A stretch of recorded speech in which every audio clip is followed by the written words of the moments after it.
Of the real UFOs begins in Nazi Germany. As victory in the Second World War was slipping from their grasp, German scientists were trying to perfect weapons that might turn the war in Hitler's favor. One of these was Victor Schauberger, an inventor who had produced models for a flying saucer. It had met the promise of a flying machine that could maneuver like a helicopter, but travel at supersonic speed undetected by the enemy. Schauberger's craft utilized a tornado-like vortex, which produced magnetic effects causing levitation. Victor was recognized by the German government, actually met with Hitler, and later was inducted into the SS and put to work further developing this flying saucer concept. He worked alongside a group of brilliant German engineers, including Rudolf Schriever, Andreas Epp, and Dr. Richard Miete. All produced highly advanced designs. The Germans actually had three separate developmental areas for flying saucers, one at Peenemünde, one at Breslau, and the other at Prague. At all these three facilities, flying saucers flew. The Germans had, in fact, gone far enough into development and testing that aircraft were in the air. And one company, Messerschmitt, and had flown a complete saucer-shaped aircraft. These pictures of the early prototypes resemble photographs of UFOs that would emerge in the coming decades. But this was not the world of science fiction. These were highly advanced UFOs. For the German military, this lethal weaponry was being developed to win the war. The battle for air supremacy in World War II dominated the military struggle in Europe. By 1944, the tide was about to turn against Germany and Hitler's Third Reich. And then on June 13th, a week after the Allied D-Day landings, Hitler unleashed his deadly secret weapons.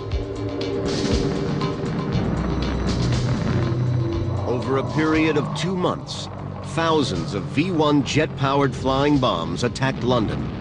Some were shot down from the ground, others in the air. This deadly development in warfare technology was to start a whole new era of military aviation history.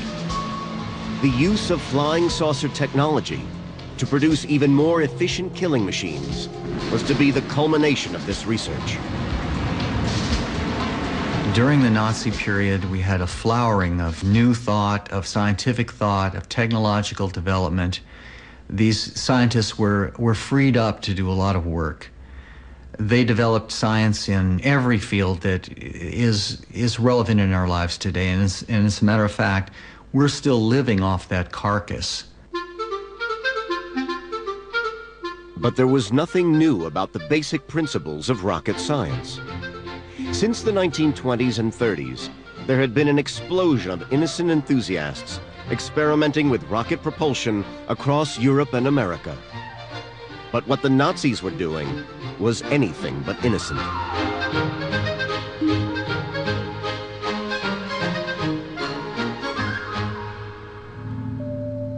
At their deadly weapons research facilities, scientists were working on a new generation of weapons.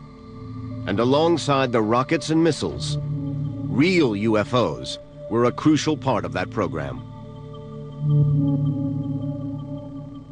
One of the incredible things that happened during the Second World War was the amount of technology that German scientists were turning out that was devoted to a war effort.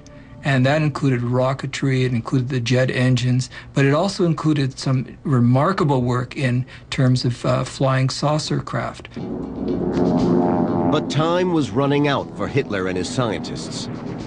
On all fronts, the Allies were breaking through. The Germans were in retreat. The flying saucer technology, just like all of Hitler's other ultimate weapons, would come too late. Even right to the very end of the war, it seems they really believed that these super weapons, these super delivery systems, were going to be able to at least stall the Allies and they were going to be able to arrive at some sort of political settlement of the war. Hitler's dream of winning the war with his super weapons never came.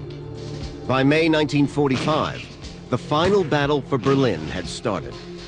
The war in Europe was virtually over.